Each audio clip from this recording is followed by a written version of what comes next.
Hey guys, welcome back. This is Blue Forest. So today we're going to go over Masteries and make some recommendations. I have been getting a lot of questions about where to allocate Masteries. I know there are a lot of new players as well as people returning after a long time. So I'll do a list of recommended masteries that will benefit most players in most circumstances, and then I'll also give suggested rank because some masteries really need to be maxed out in order to be effective, and other masteries do just fine at lower rank. Now, I did do a couple of videos on masteries last year where I went very in depth on all of them. So if you want, you can take a look at those. Today, I'm not going to go through every mastery in detail. I've already done that, but I will just give you some suggestions to allocate those mastery points. Okay, so we're going to start with offensive masteries because they are definitely more beneficial, right? So they're going to give you a much better return on your investment. There are a few defensive ones that can be helpful, but for the most part, I do recommend putting most of your points into offense. And if you don't know, you max out at 43 points once you get to level 60. Obviously, that will take quite a bit of time. And obviously, most players have quite a bit less points than that for the time being. So you want to start, by the way, with allocating points to masteries that benefit all of your bots in all fights, and then move on to masteries that benefit certain bots in certain circumstances. And so starting with damage, put a point into it, gives you 1% extra attack plus 5. You don't need to rank this up because the increased damage you get is extremely minimal. Sequencer's kind of a no-brainer. It's really good. You get up to 9% extra damage every time you launch a special at the end of a combo. You're doing that very frequently. So for most players, I would max it out or at least take it to rank 3 because that additional damage will add up very quickly. So coming up here to Courage, this one's pretty good and can be really useful in long and difficult fights in particular because you're getting up to 17.5% extra attack when you're below 15% health. And so obviously you do need to be below 50% for it to activate, but even the best players do get into trouble, and it's really useful for things like higher level AMs and so forth. So if you're planning on doing difficult content, I would invest in Courage. I would take it to at least rank 3 because if you do that, you also get the doubling of the benefit when you're below 10% health. So at rank 3, you get 10.5% attack, but then that goes to 21% when you're below 10% health. And sometimes that will help you. So I will probably end up maxing it out over time, but I think for most players, at least rank 3, and you're going to derive a lot of benefit from it. And then these two masteries at the top and bottom, Counterpunch and Gunslinger, work in the same way. So with Gunslinger, you get an attack boost after you sidestep a range shot, and with Counterpunch, you get an attack boost when you sidestep a dash or a melee special. These are decent. I have used them before, even though I probably won't now. The good thing about them is that these will activate very frequently because you're obviously dodging attacks and then countering over and over again. The only thing, though, is that the attack boost you get only applies to your next attack, which really means your next hit. And usually your next hit is going to be a basic melee or a range shot. It's very rare that it's going to be something really big like a special. And so it's not going to be a huge amount of damage most of the time when this activates. However, like I said, it will activate over and over again.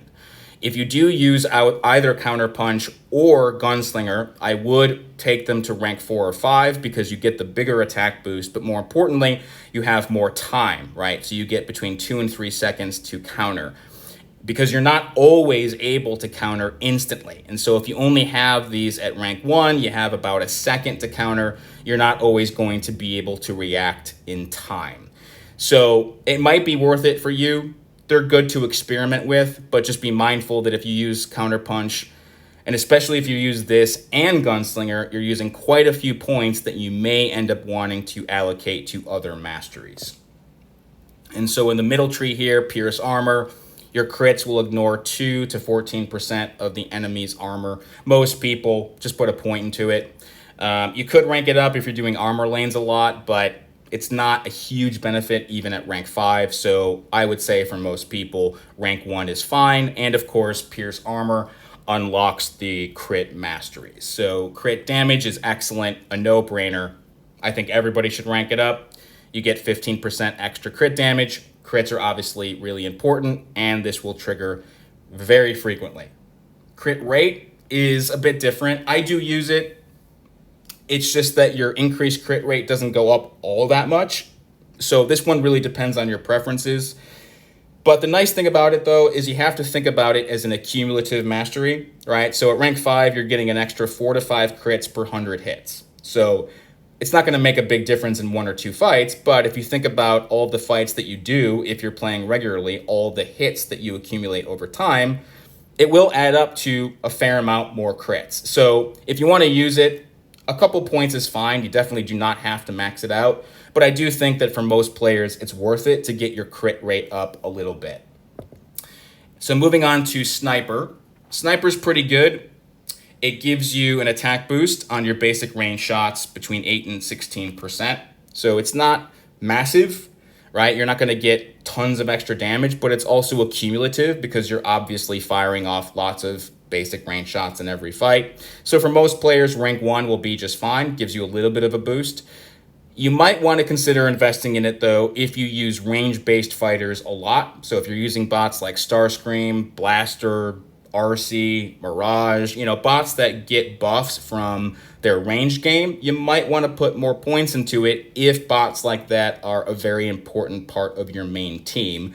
But otherwise, putting a point into it will give you some benefit, and some people just don't bother to use it at all.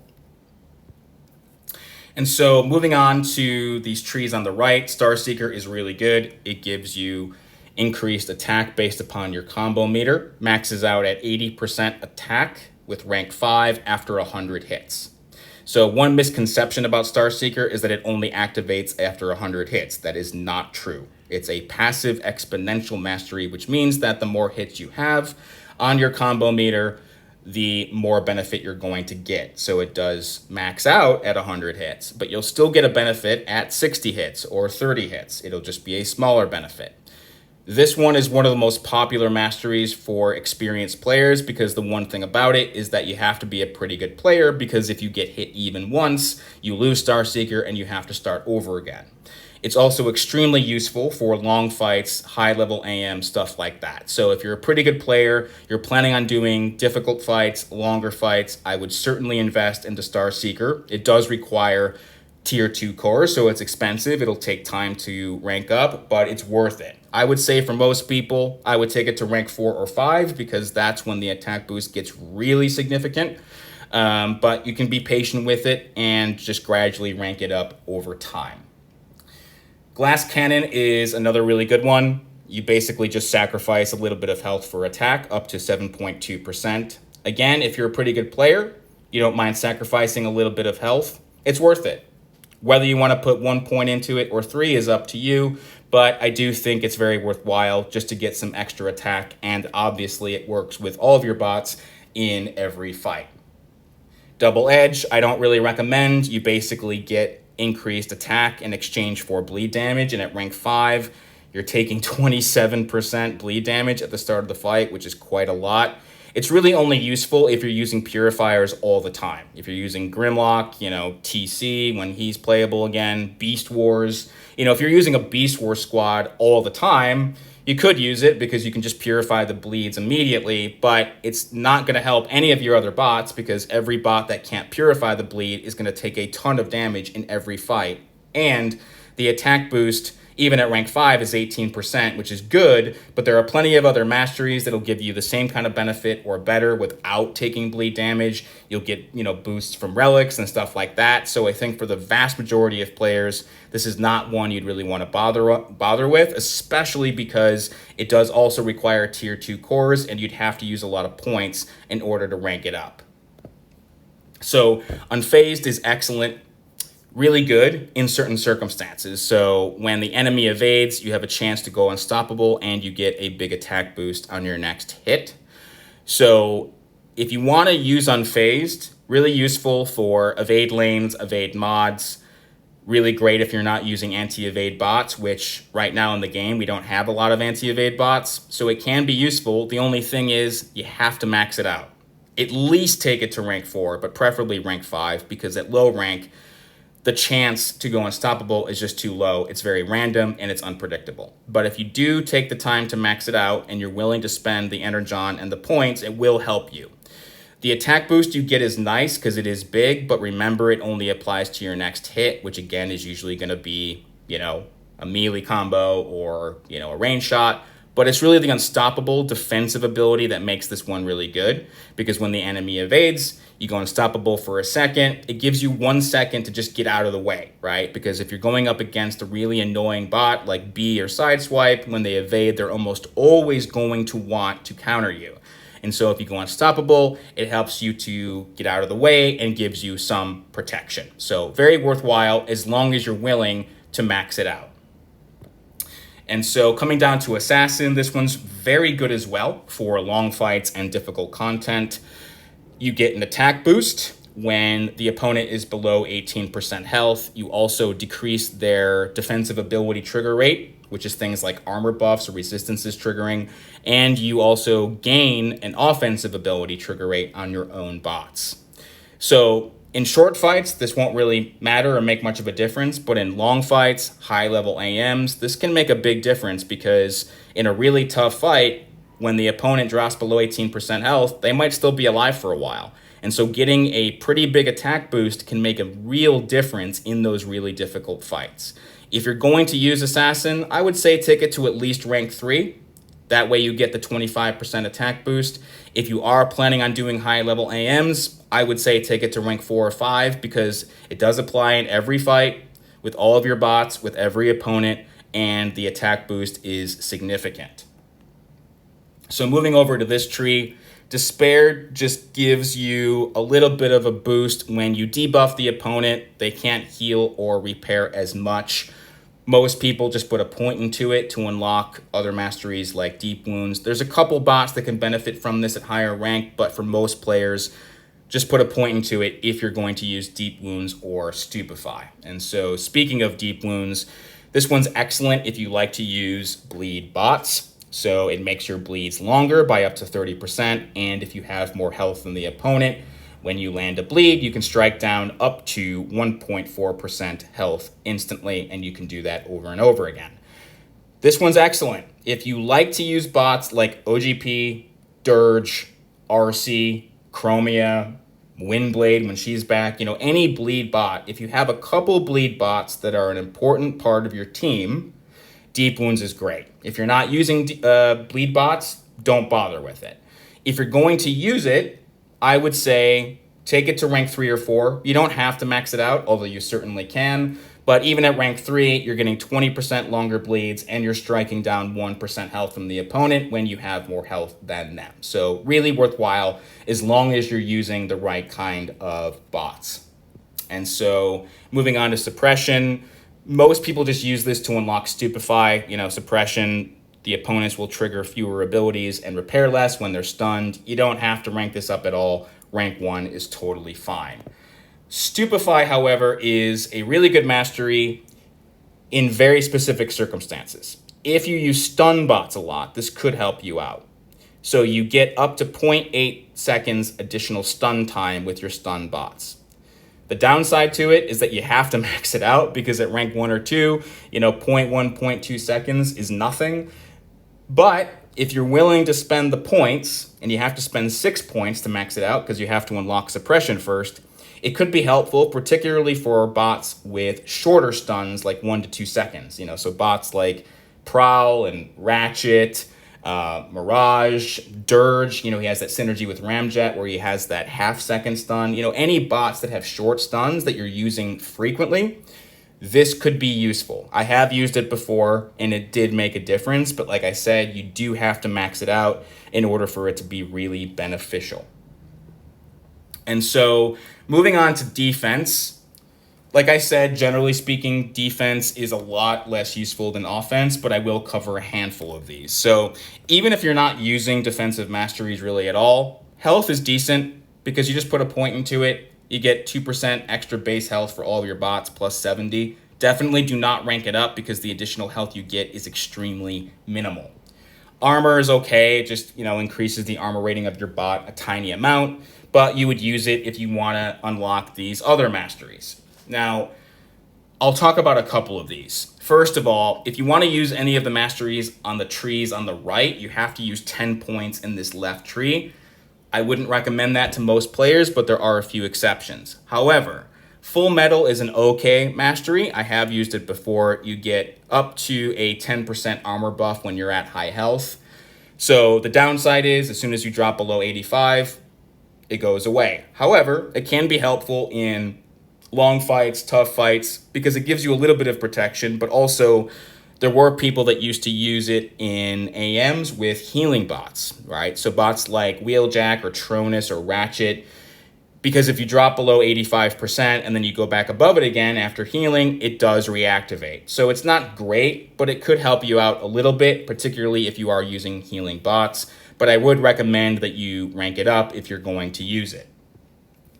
So a lot of these in the middle here, like, resist melee and resist ranged and energy resistance, I wouldn't bother with them. Maybe put a point into resist melee if you want to use the others here, but the amount of damage that is reduced is almost nothing. Like 1% less damage on melees is not going to make a difference really at all.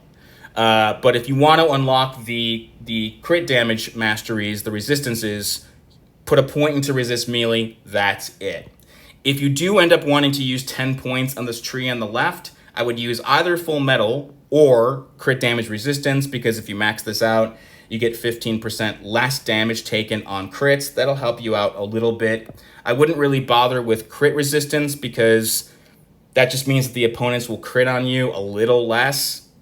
I would go with crit damage resistance before crit resistance, just because decreasing the opponent's crit rate on you by 2%, 3% is not going to make much of a difference. And so let's just assume that you do want to move to these trees on the right and you've used 10 points on defense. There's only a couple that I think could potentially be beneficial in very select circumstances. So of course we have Nano. It only benefits Wheeljack. It does not benefit anybody else, because even at rank 3, you recover 400 health over the course of a minute. 400 health is only 1 to 2% of a 5-star ranked up bot, and only 3-4% at most of a ranked up 4-star bot. So the healing that you recover is very minimal, and if you only have this at rank 1, it's basically nothing. Wheeljack does benefit, that is true. However, I would be very careful about using Nano, because you'd have to spend a total of 13 points to rank this up, which is a ton of mastery points, to only benefit one bot. And even if you are using Wheeljack a lot, and you would only use Nano if you use Wheeljack all the time, by the way, even in that case, if you're using Wheeljack in really tough fights, which is why you'd want Nano, Nano's still going to expire after a minute, right? And a lot of those tough fights are going to be several minutes long. So Nano won't even be effective for the majority of the fight in, say, really high-level AMs, for example. So I would think carefully about Nano, but it could potentially be helpful if you're all in on Wheeljack and you use him constantly. I would just say, though, that I think it would be much more wise to allocate your points to other masteries, especially since Wheeljack Shield will do just fine without Nano, right? Because you have to think about what Wheeljack Shield is for. It's there to protect you when you get hit with the occasional hit or maybe a non-DOT special. It is not meant for you to just stand there and get hit a lot, right? So you really don't need Nano, even for Wheeljack, to have an effective shield. But if you really want that increased shield duration and you're all in on Wheeljack, you could think about Nano. The only other one I want to talk about really is Willpower. This one's okay. Basically, you recover some health based upon the damage you do when you're debuffed with things like Bleed or Shock. It's not that good, though, because even when it's maxed out, you're only recovering 9% of the damage that you do when you're debuffed. And there's two problems with that. Number one, you can only heal when you're debuffed. And a lot of DOT does not last long. So if the opponent lands a 3-second bleed on you and you're not able to land a big hit or a combo in that 3-second window, and sometimes you won't be able to, you won't benefit from willpower. More importantly, oftentimes when you're able to land hits, they're going to be things like melee combos or range shots, which means that the healing that you do with willpower is usually going to be very minimal. You're only going to have better healing with it when you're able to land huge hits like big specials when you're debuffed. And that will happen maybe occasionally, but not that often. And so I have experimented with it in the old game. It was okay. Just remember that you're not going to heal that much, right? So if you have this maxed out, if you do 3,000 damage on the opponent when you're under the effective bleed, you're going to recover less than 300 health. That's going to be maybe 2% of a 4-star bot. It's not going to be significant, but you could think about it if you feel like willpower would be good for you. Just be mindful, it does require tier 2 cores, and you'd really want to max it out in order for it to be beneficial at all. At low rank, it's going to provide almost no benefit. And so along with willpower, I just wanted to mention there were people in the past that used willpower either with bleed resistance or shock resistance, because with both of these, you take up to 33% less shock or bleed damage when it's landed on you. So if you were to pair, let's say, shock resistance with willpower, it could be a little bit beneficial because you take less shock damage and you could recover some of that with willpower. And I only mention this just because of the fact that the new AM map has a ton of shock on it, which you've probably seen if you're running AMs, right? We have several shock lanes, shock bots, and that damage can be really, really significant if it's landed on you. You could potentially think about using willpower with shock resistance, though I would still advise against it because you're going to have to use 20 plus points, which for some players now is going to be all of their points, just for that. And remember, you're still going to take shock damage. You're just not going to take as much of it. So you could think about it. I would still advise most players to stay away from it because the better thing to do would be to simply use purifiers. That's way better. Or just become a better player. Work on your game so that you're not taking, DOT damage as often. And so beyond that, guys, I'm not going to talk about any of these other masteries on the right here or in this bottom tree because these are very useless overall. They provide minimal benefit at most. Some of them require tier 2 cores. They're just not good. Some of them are RNG based. I would not advise players to invest in them at all. Most people would find that they are a waste of points and a waste of energon, okay? And so that's where we are, guys. I would say, like I said, start with offense, right? Pour the majority of your points into offense, maybe do a little bit on the defensive side once you've gotten your most important offensive masteries taken care of. And as I mentioned, focus first on masteries that benefit all of your bots, and then move on to more circumstantial masteries like, deep wounds or stupefy. And by the way, when it comes to defense, the best defensive thing you can do in this game is to simply become a better player. Right? Defensive masteries are not going to save you. So if you're struggling, work on your dodging game. Work on anticipating attacks. Work on baiting out specials because defense is way more important in this game than offense. If you can't dodge the opponent's attacks and learn how to not get hit that often, you're not going to get very far. So that's why I say focus on offense and improve your game before you think about pouring much into defense. And so anyway, I hope this has been helpful, guys. Let me know if you have any questions. Like I said, if you want a complete full analysis of every mastery, you can take a look at the previous videos I did. But hopefully this gives you a pretty good overview and some solid recommendations for masteries that you might want to consider investing in. And so I will leave it there for now. I hope all of you are well, and we will be in touch again next time. Take care.